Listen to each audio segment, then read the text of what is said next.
Bienvenue sur Marketing Stories. Je suis Thibaut Renouf, le CEO de Partout, une société tech qui accompagne les retailers dans tous leurs enjeux de visibilité locale et de réputation. On a lancé ce podcast pour vous partager régulièrement les parcours inspirants de personnalités du monde du retail. On parlera notamment de leur parcours, leurs challenges et leurs réussites sur des problématiques à la fois marketing et digital.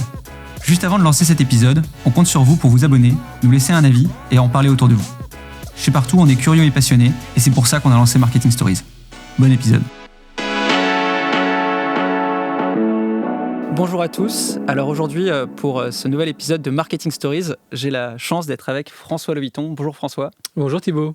On a aussi la chance d'être en direct des bureaux de Google.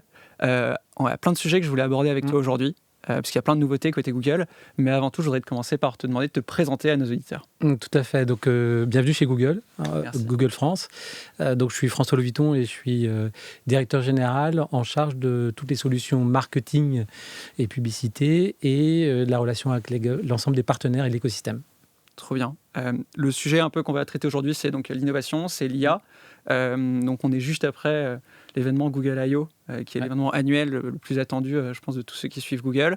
On va parler d'abord du search, parce que c'est aussi des sujets qui sont d'actualité. Ensuite, on parlera plus de la partie ads et de réfléchir à comment l'IA transforme l'expérience ads et impacte donc toutes les agences avec lesquelles vous travaillez, les annonceurs.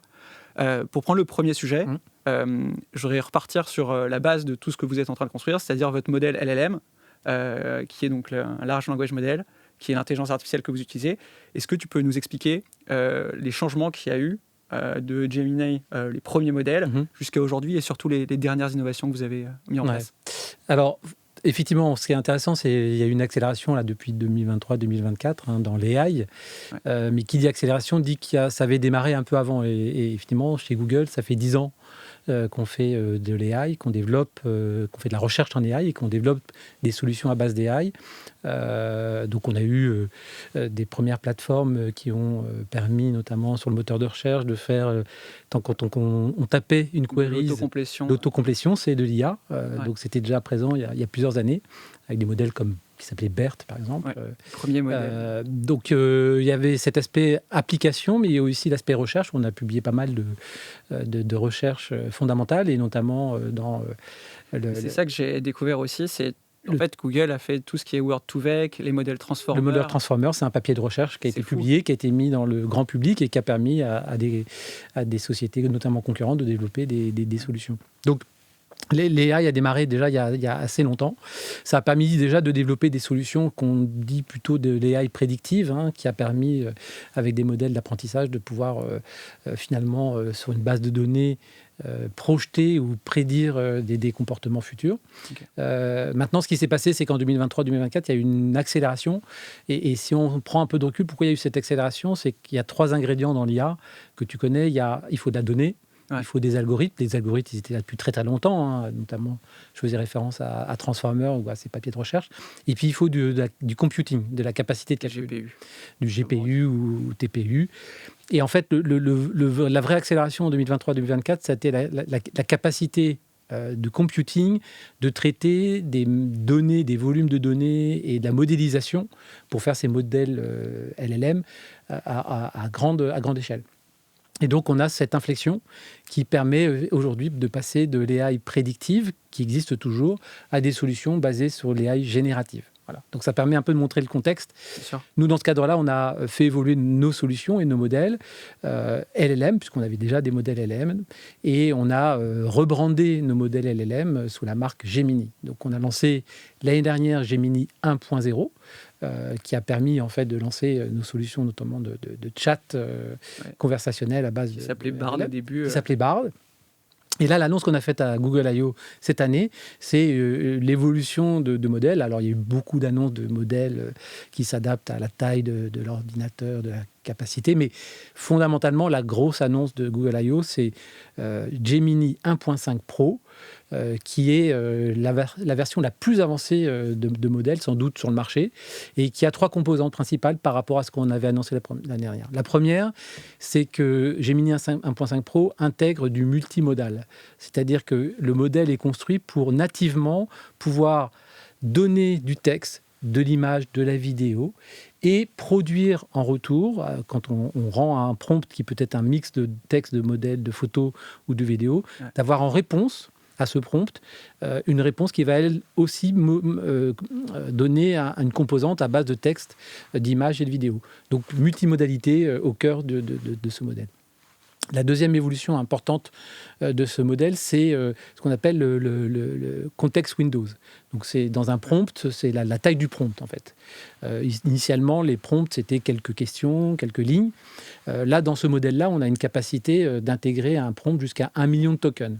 Donc 1 million de tokens, c'est quoi ? C'est en fait, si on le traduit dans le langage courant, c'est l'équivalent de plusieurs centaines de pages d'un document.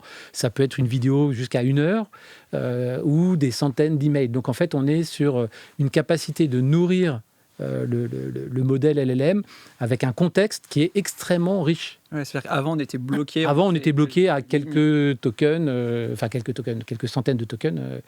Là, c'est 1 million de tokens et on a même annoncé à Google I.O. en avant-première, pour un test, jusqu'à 2 millions de tokens. Donc, on voit qu'on est capable de nourrir un modèle avec beaucoup d'informations. Et la troisième composante de Gemini 1.5 Pro, c'est la capacité de pouvoir être adapté à différents formats aussi et de se décliner sur différents formats. Et ensuite, tout ça combiné ouvre la voie à ce qu'on appelle un peu des agents IA. La notion d'agent IA, il faut le voir un peu comme une sorte de capacité d'engager une conversation continue avec l'IA, là où avant c'était une simple question-réponse et on avait un peu de mal à avoir ce type d'engagement. Donc fondamentalement, le socle des annonces de Google I.O., c'est cette annonce autour de Gemini 1.5 Pro qui se décline ensuite avec des applications pratiques dans différents produits. Et la particularité des agents, c'est aussi de faire des actions potentiellement. Donc la différence, c'est qu'un chatbot, c'est que je vais poser des questions au chatbot, comme potentiellement ce qu'il y avait avec Bard. Ouais. Là, est-ce que le modèle et le Gemini est connecté à d'autres applications ? On peut lui demander de faire des choses. Est-ce que c'est quelque chose que vous êtes en train de travailler pour le futur des agents ? Alors, oui, puisqu'on peut intégrer dans ces paramètres, alors dans la version, on va dire, grand public, on est capable d'intégrer des paramètres pour pouvoir lier Gemini Advanced, donc la version grand public, avec ses emails, avec YouTube, avec Google Maps. Donc, on est déjà dans une phase où on peut connecter d'autres applicatifs. Et quand je demande, par exemple, un itinéraire à Gemini Advanced avec un contexte qui pourrait être, par exemple, je lui donne une photo, je lui dis, voilà, je voudrais aller à ce lieu. Il va reconnaître la photo, l'analyser et me donner une réponse qui va être celle de Google Maps. Donc je suis déjà dans un modèle de multi-agents, enfin en tout cas multi-applicatif qui vient nourrir l'argent. Et ce qui est assez fou, c'est que ces innovations qui ont l'air assez techniques et avec des termes peut-être un peu compliqués pour ceux qui nous écoutent, elles ont des applications directes ou en tout cas elles sont liées à des changements dans la manière dont les gens recherchent. Moi, ce qui m'a marqué, c'est que quand on a sorti tous ces modèles, les gens disaient on va pouvoir créer des très longs contenus sur Internet, mais en fait ce que c'est en train de changer, c'est qu'au-delà de la création de contenu, ça a l'air de changer la manière dont Google envisage la recherche elle-même. Il y a eu Google SGE. Aujourd'hui, vous faites un rollout de AI Overview aux États-Unis. Est-ce que tu peux expliquer à ceux qui nous écoutent la genèse du projet, pourquoi vous avez lancé ça et ce que vous attendez ? Alors là aussi, c'est intéressant parce qu'il faut le mettre un peu en perspective. Finalement, il n'y a pas un grand soir avec AI Overview. C'est un peu un chemin continu de l'évolution du search depuis plusieurs années. Je m'explique, c'est qu'en fait, ça fait plusieurs années qu'on constate déjà sur notre moteur de recherche qu'il y a chaque jour des nouvelles requêtes qui n'existaient pas la veille. Donc, il faut s'adapter à la manière. Donc, il y a 15% de manière quotidienne de requêtes. Les gens tapent une requête avec des mots qui n'avaient jamais été posés avant. Donc, il faut s'adapter à ça. Donc, ça, c'est pas récent. C'est pas le fait. Ouais, mais j'avais déjà entendu ce chiffre, mais j'arrive pas à voir les requêtes en particulier. Mais et du coup, il faut s'adapter. Ouais. Et quand on analyse le contenu de ces nouvelles requêtes, on s'aperçoit que d'abord, elles deviennent de plus en plus longues. Avant, c'était quelques mots. Maintenant, c'est des requêtes de plus de 5 mots. Donc, on commence à être une phrase ou des éléments de contexte complexes. On a une croissance qui est 1,5 fois plus rapide que les requêtes simples à 1 ou 2 mots. Okay. Donc on voit qu'il y a des nouvelles requêtes chaque jour et qu'en plus elles sont de plus en plus complexes. Donc on avait nous commencé un peu, alors si on fait un peu d'histoire, et pour ceux qui utilisent le moteur de recherche, à faire des réponses qui n'étaient pas juste 10 liens bleus. Ouais. On avait ce qu'on appelle le knowledge graph. Donc, quand on demandait, par exemple, l'histoire de Charles de Gaulle, on allait chercher des réponses et on présentait une petite cartouche sur le knowledge panel. Knowledge panel, voilà, qui permettait d'agréger les différentes réponses qu'on voyait sur le site web pour éviter à quelqu'un d'aller chercher, de cliquer sur 10 liens. Donc, on était déjà dans cette démarche pour certaines recherches, apporter une réponse sur notre moteur de recherche qui était un peu différente. De la même façon que quand tu es sur le moteur de recherche et que tu vas te demander l'adresse d'un hôtel ou acheter un iPhone, l'expérience va être un peu différente. Donc on était déjà depuis longtemps dans cette démarche-là. Ce qu'a apporté l'AI, c'est d'aller un cran plus loin dans notre capacité de mixer. Donc, ce qu'on a fait, effectivement, c'est que quand on a lancé notre premier modèle Gemini 1.0, on a fait une expérimentation aux États-Unis qui s'appelle SGE, Search Generative Experience, où on a, pour certaines queries, commencé à introduire au sein de la réponse de la page Search des briques d'AI. Et on a appris. On a regardé quel était le comportement, sur quel type de queries il était intéressant de faire appel à une réponse d'un moteur LLM, sur lesquels ce n'était pas intéressant. Et les résultats, au bout d'un an, une petite année... Ouais. Parce que c'était mai 2023 voilà, et exactement. Mai 2024, le rollout. Donc les résultats sont assez positifs. D'abord, si on prend les gens qui ont été exposés à cette nouvelle expérience, ils sont globalement satisfaits. C'est-à-dire qu'on a fait des post-tests, on leur dit est-ce que cette expérience-là, par rapport à une expérience sans ce module d'AI, ils ont exprimé une satisfaction.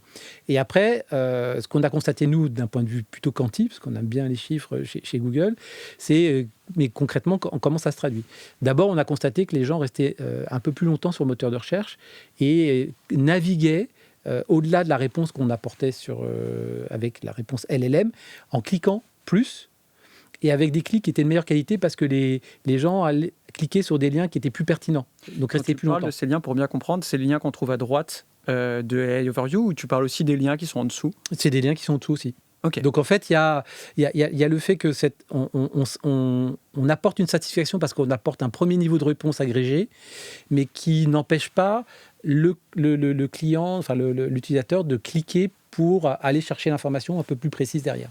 Okay. Donc il y a une forme, et en fait, si je reviens sur mon premier point, sur ces 15% de requêtes nouvelles par jour qui deviennent de plus en plus complexes, en fait, on répond bien à cette frange de questions qui nécessite finalement un peu une forme peut-être de filtre, je dirais, et qui va aider l'utilisateur à cheminer et à aller plus loin dans sa recherche derrière. Donc ça, c'est le constat qu'on fait sur cette expérience-là, et ce qui fait qu'on a annoncé donc à Google I.O. cette évolution sur notre moteur de recherche qui s'appelle AI Overviews et qui vient finalement être une sorte d'add-on sur notre moteur de recherche qui va permettre de répondre à ces requêtes, parce que toutes les requêtes ne justifient pas d'avoir cet appel à un modèle LLM. Puisque, tout ce qui est financier ou santé. Quand j'ai besoin de réponses assez précises, je n'ai pas besoin forcément d'avoir une réponse générée par d'IA. En revanche, les deux s'impliquent bien. Ce qui donne une vision du moteur de recherche cible et la capacité finalement de continuer d'évoluer et surtout de répondre avec satisfaction à ces 15% de requêtes qui croissent. Il y a un point complémentaire aussi sur l'évolution des requêtes qui est important, qui est cette évolution. Donc, elles sont plus nombreuses et nouvelles chaque jour, plus complexes, et elles sont aussi de plus en plus en dehors même du texte. Donc, on a Google Lens qu'on a lancé il y a quelques années, et on voit qu'il y a une accélération des requêtes sur Google Lens. Google Lens qui permet de prendre une photo et de pouvoir finalement, grâce à une image, en complétant avec du texte, par exemple, je prends une image d'une plante et je veux savoir si je peux l'utiliser pour faire un gâteau. Je peux me donner l'image et dire est-ce que je peux utiliser ça pour un gâteau. Et on a donc la capacité là d'avoir une réponse avec AI Overviews qui va permettre d'y répondre. Donc en fait, on voit l'évolution du search qui finalement s'étend sur la manière dont je peux engager avec le moteur de recherche, avec différents formats, multimodal, et d'avoir une réponse qui va être aussi un mix de AI générative, mais aussi de liens complets. Ok. Il y a une tendance qu'on voit, nous, chez Partout, depuis longtemps, qui est, comme on gère les fiches Google Maps, entre autres, il y a une tendance que nous posent nos clients, c'est la tendance du zero-click search. C'est une tendance qui est historique, qui est que les gens trouvent aussi des réponses dans le moteur de recherche Google, et c'est ce que tu disais, ça peut être à la fois avec le Knowledge Graph, ça peut être de plus en plus avec AI Overview. Il y a une inquiétude un peu de certaines personnes, notamment que ce soit dans les médias ou de choses sur cette question de est-ce que les sites internet vont avoir un trafic qui baisse. Donc il y a un premier élément de réponse que tu as évoqué qui est de dire que les gens vont plus sur ces sites et surtout passent plus de temps quand ils y vont. Donc c'est plus qualitatif. Est-ce qu'il y a d'autres éléments de réponse qui peuvent rassurer, mis à part celle-là, et comment toi tu vois les choses? Est-ce que les trafics vont un peu baisser ou plutôt stabiliser? Alors, on voit que globalement le trafic sur Google Search augmente. Toutes catégories confondues. Donc on a une tendance où les gens continuent de développer leur usage du moteur de recherche, avec en plus les variantes que j'indiquais, qui est parce qu'en fait ils ont d'autres portes d'entrée qui sont Google Search, Google Lens, et ils peuvent mettre d'autres... de la musique. Donc, qui dit plus de requêtes avec des formes différentes, dit potentiellement, mécaniquement, potentiellement plus de trafic. Autant de trafic ou plus. Après, encore une fois, le fait d'utiliser ce LLM pour améliorer la satisfaction de l'utilisateur, avant tout, ne devrait pas priver de liens, de clics supplémentaires, parce que ce qu'on veut apporter, c'est une réponse qui leur permette d'approfondir leur recherche de manière plus intelligente. Pourquoi je dis ça? C'est que moi, à titre personnel, c'est vrai que parfois, j'avais, il y a longtemps, une réponse, mais j'étais obligé de scroller et peut-être d'attendre et de cliquer sur des liens et me dire bah non, c'est pas ça, et de reformuler ma query. Là, ce qu'on fait, c'est qu'en fait, on va mieux comprendre la query et mieux répondre très rapidement, et donc de manière simplifier l'expérience utilisateur. Mais ça ne veut pas dire qu'on prive de clics. Et puis après, il y a la troisième dimension, je pense, dont on parlera, qui est la partie publicitaire. Bien sûr. Qui va s'intégrer aussi dedans. Et là, on parle d'approfondir la recherche plutôt que de retaper. Il y a les follow-up questions, c'est des petits boutons qui disent j'ai posé ma question, par exemple, je veux, l'exemple qu'il donnait, c'est un cours de Pilates. Et en fait, je veux un cours de Pilates qui offre le premier mois gratuit ou qui est à 5 minutes de Beverly Hills. Et donc, est-ce que le fait de dire que Internet devient conversationnel, c'est ce que vous dites en interne chez Google? Est-ce que c'est une tendance que tu vois? Alors, tout à fait. Et d'ailleurs, on intègre dans AI Overviews et ces solutions-là cet aspect conversationnel où on anticipe la question suivante. Et on va aider dans les réponses. Je tape, je veux faire un voyage au Pérou, on va dire, mais à quelle période? Avec qui? En voyage, en routard ou en voyage organisé? Donc, on fait en sorte de faciliter l'engagement d'une conversation en anticipant les questions et en pouvant aussi commencer à dire là, je vais orienter vers tel type de réponse ou tel type de réponse. C'est plus puissant que les People Also Ask, qui était un peu l'ancêtre des exactement. Questions. Très intéressant. Il y a un autre aspect qui est que les gens, est peut-être moins connu et moins encore médiatisé, c'est le projet Astra. C'est un projet qui a été annoncé pendant Google I.O. C'est un projet qui est en complément de tout ce qui est AI Overview et je voudrais que tu nous en parles un peu parce que moi je ne connaissais pas si bien que ça. AI Overview, comme ça impacte le business de partout. On s'est beaucoup renseigné et on trouve ça très intéressant, mais je voudrais que tu nous fasses découvrir un peu ce projet. Qu'est-ce que vous souhaitez faire et quelles sont les ambitions derrière ce projet? Alors, Astra, c'est un projet expérimental qui a été présenté à Google I.O. et ça a été présenté avant tout pour illustrer justement la puissance de Gemini 1.5 Pro. Dans la démonstration, la vidéo que tu as vue et qui est disponible sur YouTube, on voit des choses très intéressantes. On voit d'abord une multimodalité dans la manière d'interagir avec Astra, on va l'appeler Astra, qui est le fait que je tiens mon téléphone, je suis dans la vie réelle, j'ai mon écran allumé et ma caméra allumée, le micro est allumé, et je vais pouvoir finalement interagir avec la voix et l'image avec cet agent. Donc on est vraiment dans la multimodalité que j'évoquais. Je peux même, avec Astra, dans la démonstration, on le voit, interagir directement sur l'écran en pointant sur une image et en disant, voilà, c'est ça, en faisant une petite flèche, en disant, c'est cet objet-là que je veux que tu explores ou comment réparer lesquels tu vois. Donc on voit bien, c'est le mix entre du texte, de l'image et du son. Ça, c'est le premier point important qu'on voit dans la démonstration.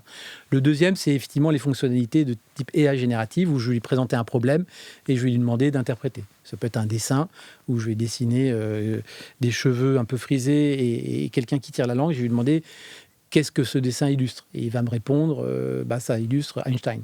Donc, on est purement dans l'IA générative. D'image. Après, ce que l'on voit dans la vidéo, c'est que c'est une conversation qui continue, puisque je montre un premier objet, je lui demande qu'est-ce qu'est cet objet, il me dit un haut-parleur, puis après je lui montre un code, il va me décrypter ce qu'il y a sur le code, et puis je passe devant une paire de lunettes, et puis je continue mon cheminement, et à un moment donné, il a enregistré tout le contexte, donc on voit bien l'application du long context window, là où je peux nourrir d'un long contexte ma conversation. Et dans la vidéo, ce qui est extrêmement fort et très puissant, je trouve, c'est quand la personne demande « Ah, où est-ce que j'ai mis mes lunettes ?» Donc dans la vidéo, à un moment donné, la caméra est passée effectivement sur les lunettes qui étaient sur la table, mais elle se retrouve à un autre moment dans une autre, en train de regarder autre chose. Et la demande à l'agent conversationnel Astra, c'est où est-ce que sont mes lunettes ? Et lui est capable d'aller chercher dans son contexte, dans l'historique. Et oui, il a reconnu à un moment donné une paire de lunettes et il est capable de dire la paire de lunettes est sur la table à côté de la pomme rouge. Okay. Donc on voit bien l'illustration de la multimodalité, de la long context window. Et là, ça ouvre un champ infini des possibles. C'est qu'en termes d'expérience client, en termes d'expérience de service, le potentiel est extrêmement fort. En termes dans les industries, c'est nos limites quelque part à ce stade. Ouais. Il y a de plus en plus de GAFA qui ont des lunettes, qui lancent des lunettes, et il y a les Google Glass. Est-ce que, il y a des projets, moi c'est le premier truc que je me suis dit, des gens, je pourrais demander la marque de ce micro et en fait on m'entendrait, on me dirait la marque. Est-ce que c'est des sujets qui sont déjà officiels ? Est-ce que c'est envisagé ? Dans la démonstration, la deuxième partie de la démonstration Astra, on voit justement que la personne pose un téléphone et prend une paire de lunettes connectées et continue le même type d'expérience, mais avec une paire de lunettes. Donc là, ça fait partie du projet expérimental. Mais voilà. Et là, on est vraiment dans un projet expérimental. La question aussi, c'était de voir est-ce qu'il y avait des dates ou des choses prévues, ou là, on est plutôt dans la recherche. Là, on est vraiment dans l'expérimentation et il n'y a pas de projet industriel officiel derrière. Ok. Il y a plein de sujets qu'on ne peut pas évoquer parce que c'est assez limité en le temps. Notamment, il y a toute la capacité de planification, moi, qui m'a bluffé sur tout ce qui est des Gemini, sur prévois-moi les 15 prochains repas ou des choses comme ça. Il y a un autre sujet qui est, je pense, au cœur de ces changements, qui est l'ADS, notamment shopping, qui est une part importante des revenus de Google. J'aimerais bien que tu expliques à nos auditeurs, et spécialement aussi, comment change l'ADS chez Google, parce que AI Overview, c'est le blog qu'on voit. Comment vous intégrez ça ? Et il y a un autre sujet qui est clé depuis quelques années maintenant, qui est Performance Max, qui est un sujet, je pense, qui intéresse pas mal nos auditeurs. Tout à fait. Alors, d'abord, si on reste sur le sujet de l'évolution et l'intégration de l'AI dans nos services et comment ça peut impacter la publicité qu'on utilise et qui permet d'envoyer du trafic et d'avoir quand même un système Internet ouvert, un open web, c'est là quand même faut rappeler que grâce à tous ces systèmes et les modèles publicitaires, on a ce monde d'Internet ouvert et qui permet à des éditeurs, à des entreprises de prospérer. Donc, ça nous tient vraiment au cœur de notre mission de maintenir ce modèle ouvert et basé sur la publicité. Sur la partie overviews, si on revient sur l'expérience SGI, on voit que les publicités qui étaient expérimentales, mais qui étaient au-dessus du bloc d'AI ou en dessous, puisqu'on avait gardé l'expérience classique, n'ont pas subi de diminution en termes de trafic ou de changement majeur. Donc ça nous amène dans l'expérience overviews à travailler sur un modèle qui reste avec un modèle mixte contenu naturel, on va dire, et de publicitaire. Donc on va tester d'un modèle publicitaire à base de search, text ou shopping au sein du bloc AI Overview. Donc, à la fois au-dessus, en dessous et à l'intérieur. Alors après, il n'y aura peut-être pas partout, mais en tout cas, on va essayer de le rendre intégré dans l'expérience AI Overviews, là où avant, on avait ce bloc dans SGI, c'était qu'un bloc de réponse à LLM, et il n'y avait pas du tout de publicité. Et là, aujourd'hui, c'est live, cette partie ads dans AI Overview, ou Pas encore. Alors, c'est en cours de lancement aux États-Unis, mais les maquettes sont prêtes. Et en tout cas, La question bête, ça veut dire qu'aujourd'hui, il n'y a pas d'ads et donc les revenus de Google ont baissé pendant cette période Non, parce qu'en fait, on n'a pas eu ce que je disais, c'est qu'il n'y a pas eu d'impact significatif majeur sur le fait qu'on ait rajouté ce bloc dans le cadre de SGI. D'accord, très clair. Et ce qu'on va faire, c'est simplement faire en sorte que, au fur et à mesure que ce bloc évolue, il intègre le modèle publicitaire pour pouvoir permettre d'envoyer du trafic vers les annonceurs qui en ont besoin et qui veulent. Et sur les cas plus spécifiques de Google Shopping, moi j'avais vu quelques vidéos qui m'avaient marqué. C'est par exemple quelqu'un qui veut réparer sa porte et en fait AI Overview va proposer une manière de réparer et au milieu va potentiellement proposer des cols. Est-ce que tu peux nous expliquer la réflexion derrière? Est-ce que ça va être principalement des produits par rapport à des recherches? Comment c'est C'est ce qu'on fait déjà. On utilise nous les signaux liés à la recherche pour pouvoir personnaliser les annonceurs et les publicités pour qu'elles soient plus pertinentes, ce qui est bénéfique pour l'utilisateur parce qu'il a des publicités qui sont plus adaptées au contexte dans lequel il est et à son intention. Et puis, c'est plus bénéfique pour les annonceurs parce que finalement, ils ont une conversion et un clic qui va être plus valorisé. Donc ça va continuer. Donc, si on est dans un contexte de AI Overviews, on aura encore des publicités qui seront contextuelles. Mais on va aller plus loin. Et on a annoncé à Google Marketing Live, qui était l'événement, l'équivalent de Google I.O., qui est sur la partie Product et Development, sur la partie Marketing. Et on a annoncé qu'on intégrait aussi toute la puissance de Gemini et des modèles au sein des produits publicitaires pour pouvoir les rendre plus performants. Et donc, si on prend l'exemple de shopping, très concrètement, il y a plusieurs évolutions. La première évolution, c'est qu'on va permettre, grâce à l'AI, on va dire, et au moteur de Gemini, de pouvoir être plus efficace avec moins de données pour pouvoir finalement décider du placement d'une shopping ads sur la bonne plateforme. Donc ça, c'est vraiment de la continuité de Performance Max. C'est exactement, voilà. Donc Performance Max était déjà avec un outil d'optimisation de bidding. On améliore cet outil de bidding pour pouvoir le rendre encore plus performant. Et ce qu'on a annoncé sur cette partie bidding dans Performance Max, c'est le fait qu'on allait pouvoir maintenant proposer aux annonceurs de bidder, donc de faire une enchère sur la base du profit qu'ils vont générer. Okay. Avant, c'était sur la base potentiellement du nombre d'engagements, sur le chiffre d'affaires. Performance for Store Goals. Ou pour le nombre de visites. Visites en magasin, que tu connais très bien. Et maintenant, ils vont pouvoir mettre la marge unitaire sur chaque produit, ce qui va permettre finalement à l'algorithme de favoriser les produits, si c'est l'objectif d'augmenter la marge, de maximiser la marge sur les produits qui sont à plus forte marge. Okay. Et ça, c'est grâce à l'amélioration de l'AI en permanence. Donc ça, c'est la partie bidding.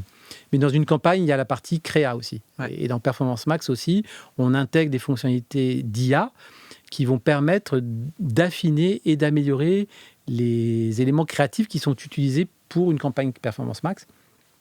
Donc, ça va permettre de rendre les images non seulement plus qualitatives, d'en faire plus aussi pour les adapter au contexte. Et là, ce qu'on a annoncé à Google Marketing Live, c'est qu'on allait pouvoir intégrer aussi les éléments de la charte graphique ou les contraintes graphiques de la marque. La police de caractère, les couleurs, ou même des photos, en disant, voilà, moi, ma charte, elle s'inspire de ce type de photos, et donc je vais pouvoir donner ces éléments-là à Performance Max, qui va donc du coup créer des éléments graphiques qui vont être encore plus proches de la marque. Donc ça, c'est un vrai changement. D'accord. Donc on parlait créa, on parlait média, activation avec bidding, et puis il y a la partie mesure aussi qui va s'améliorer avec des reports plus complets sur Performance Max pour comprendre un peu sur quel type de cible ou de contenu, quel type de contenu a été cliqué, justement quels sont les créas qui ont le mieux fonctionné, pour donner du feedback aux annonceurs. Donc tout ça, c'est les annonces en partie de Google Marketing Live, mais qui montrent aussi qu'on met l'IA au cœur de nos outils Google Ads pour les rendre non seulement plus performants, mais aussi plus efficaces en termes d'expérience client aussi. C'est-à-dire que demain, on voudrait que l'expérience publicitaire sortent de la publicité et viennent des expériences de marque. Ça va en lien avec j'ai vu les 3D, c'est-à-dire que je prends une chaussure et la chaussure va tourner sur elle-même alors que j'ai pris 3 photos et c'est l'IA qui va faire ça. J'ai vu aussi Virtual Try-On. Tout à fait. Donc ça aussi, c'est marrant parce qu'il y a des boîtes qui travaillent depuis des années sur ce sujet aussi. Ouais. Et l'idée, c'est de voir une veste, de vouloir l'acheter. En fait, on se prend en photo et j'imagine qu'on... Alors, la version première version va être plus simple que ça. Elle va permettre dans la publicité shopping, où pour l'instant, je n'ai qu'une image. Mais si le mannequin ou le modèle représente une taille qui n'est pas la mienne, je vais pouvoir, au sein de shopping, demander l'image correspondant à un autre modèle. Okay. Une autre taille. Je fais du XL ou je fais du L. Et là, c'est du S qui est présenté. Je voudrais voir le même modèle, le t-shirt ou le short, sur un modèle qui correspond à ma taille. Donc ça, intégré dans l'expérience publicitaire, puisque ça sera directement sur l'image shopping que j'ai dans le flux. Et ça, c'est grâce à l'AI, parce qu'il n'y aura pas besoin de faire le shooting avec différents modèles. Il y a toujours ce sujet, je pense qu'on parlait d'IA, qui est un sujet de est-ce qu'on augmente les gens qui utilisent la chose ou est-ce qu'on remplace.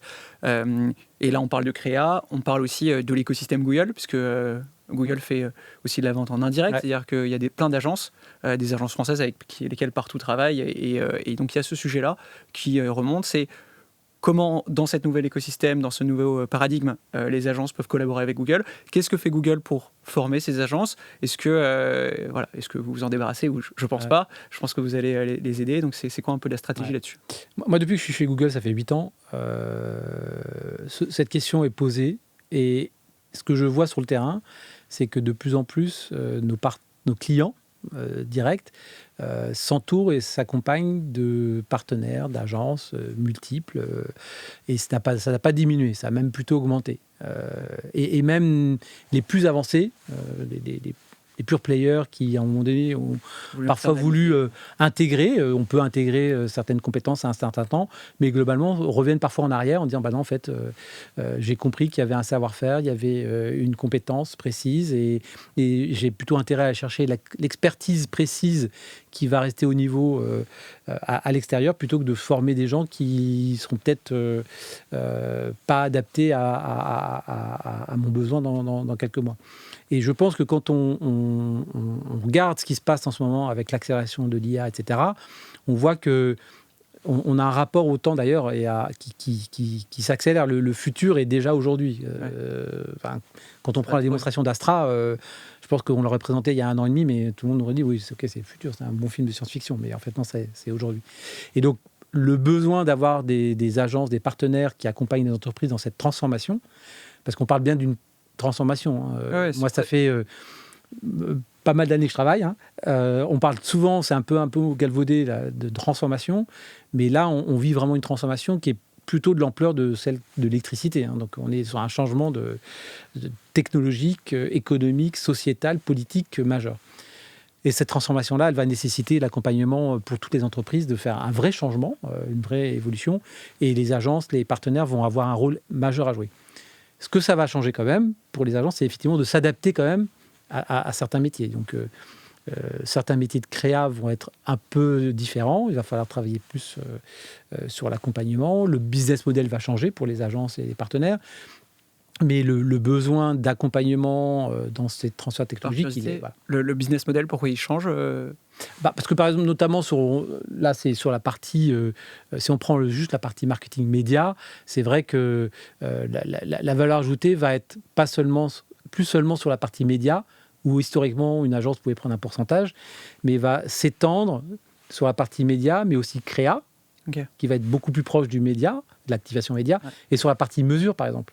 Donc en fait, une agence, typiquement, elle va être presque à faire une prestation, un accompagnement sur le triptyque créa, média, measurement, parce que tout ça se fait maintenant all-in-one, par exemple, dans Performance Max. Donc, il y a besoin d'avoir ces 3 compétences à la fois. Donc, tu le vois, toi, sur Google Maps. Il y a toujours un peu la qualité de l'affiche de l'entreprise, l'image qui vient nourrir. Et la mesure à la fin. La mesure à la fin. De voir si ça performe. Donc, en fait, le métier change et quand je dis business model change, où c'est plus un pourcentage sur le média, mais ça va être un mix de fees et puis de pourcentage sur toute la valeur apportée. Ok. Mais moi, je ne le vois pas du tout comme un modèle qui menace les agences. C'est un peu comme on dit, l'IA ne menace pas les directeurs marketing, parce que le directeur marketing, il n'est pas en compétition avec l'IA, il est en compétition avec les directeurs marketing qui utilisent l'IA. Donc les agences, elles doivent juste s'adapter. C'est la phrase aussi qu'on utilise chez Partout. Oui, ouais, voilà. Qui est un peu. Et après, pour aller un cran plus loin sur ta question sur qu'est-ce qu'on fait nous concrètement pour accompagner les agences et les partenaires, donc on a beaucoup d'équipes, on investit beaucoup sur cet accompagnement. Le premier niveau, c'est la formation.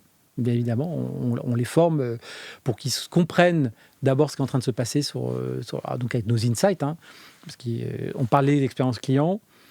Toutes les agences doivent accompagner leurs propres clients sur ces nouvelles expériences conversationnelles à mettre en place. Donc, on les nourrit, nous, de nos insights là-dessus. Okay.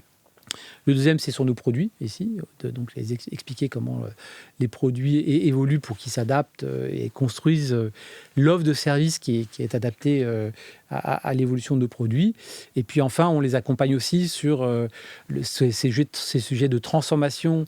Parce que là, encore une fois, on parle d'une transformation massive. Hein, si je prends les directions marketing, un CMO va devoir devenir CFO, CCO, CMO, mais avec le M qui devient Change Management Officer.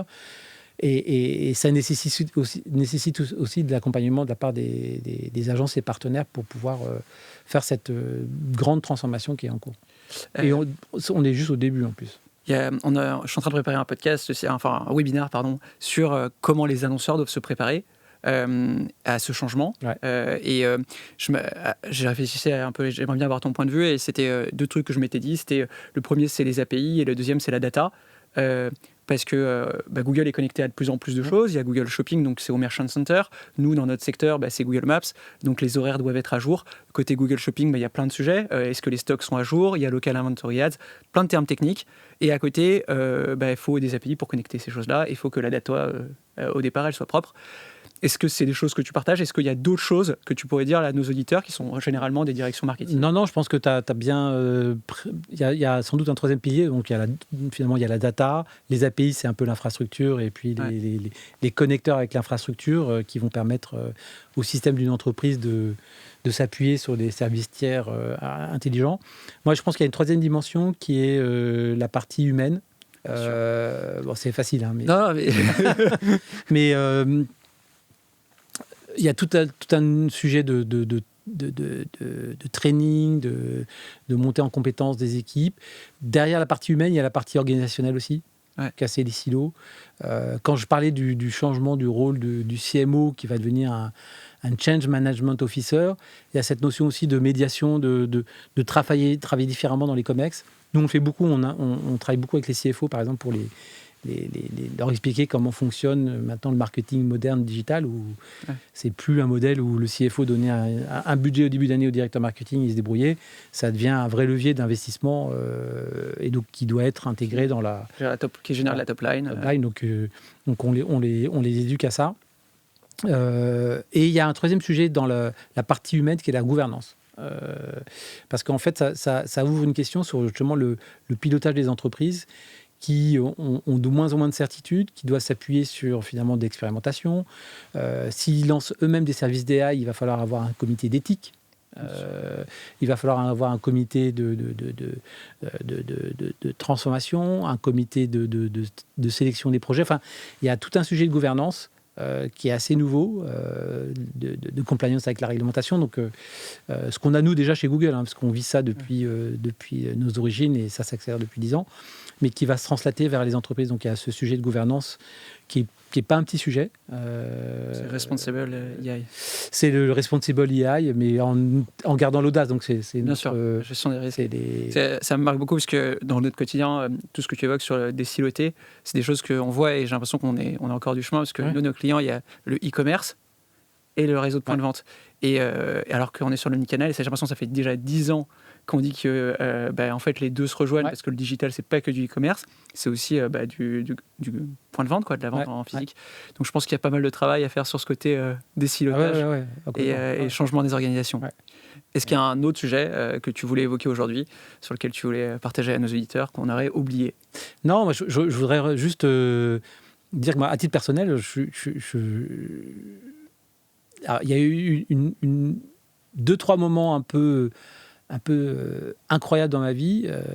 L'avènement de l'Internet, c'est ce qui m'a fait mon choix de carrière avec effectivement l'accélération. On pouvait d'un seul coup accéder à de l'information de manière infinie. Et ça a quand même transformé beaucoup le monde dans lequel on est, avec beaucoup d'opportunités.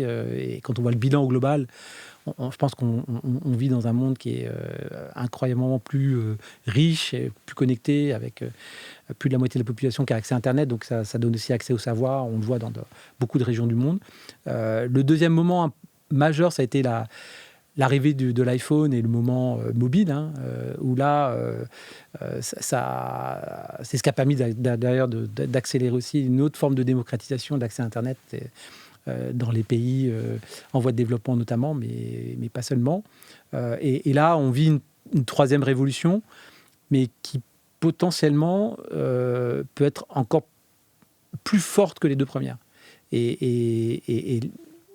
Enfin, la dernière annonce qu'on a faite, AlphaFold, qui va permettre avec l'AI de modéliser toutes les molécules de la vie humaine, pas seulement les protéines, donc les ADN. Enfin, c'est quand même incroyable, quoi. On peut se dire qu'on vit dans une période incroyable. Donc moi, j'ai des enfants qui sont en train de faire leurs études. J'adorerais être étudiant, j'adorerais être dans mon rôle aujourd'hui, parce qu'on n'a jamais été aussi exposé à des opportunités de se réinventer, de créer. Alors c'est un peu challenging parce que les choses vont vite. Je pense qu'on est en ce moment tous un peu étudiants sur ces sujets. C'est-à-dire que moi, je plus encore, mais j'ai l'impression d'être un étudiant, déjà en écoutant ce que tu partages, en regardant sur les démos et en m'enseignant sur tout ça. Donc j'ai l'impression que la chance qu'on a aussi, c'est qu'Internet permet à des gens qui sont en poste de continuer à se passionner pour ces sujets. Donc voilà, moi je voulais juste conclure là-dessus sur le fait que moi, à titre personnel, c'est un excitement tous les matins de vivre ça et de pouvoir le partager après avec le plus grand nombre, parce que voilà, c'est un peu ma mission chez Google avec l'ensemble des entreprises françaises et des partenaires. Un grand merci pour ton temps, c'était très intéressant. J'espère que ça a intéressé aussi nos éditeurs. Je te souhaite une excellente fin de journée. Merci beaucoup. Merci Thibaut. C'était Marketing Stories, le podcast des experts du marketing. Si vous êtes toujours avec nous, c'est que le parcours de notre invité vous a plu. N'hésitez pas à nous laisser un avis 5 étoiles et un commentaire pour nous faire part de vos retours.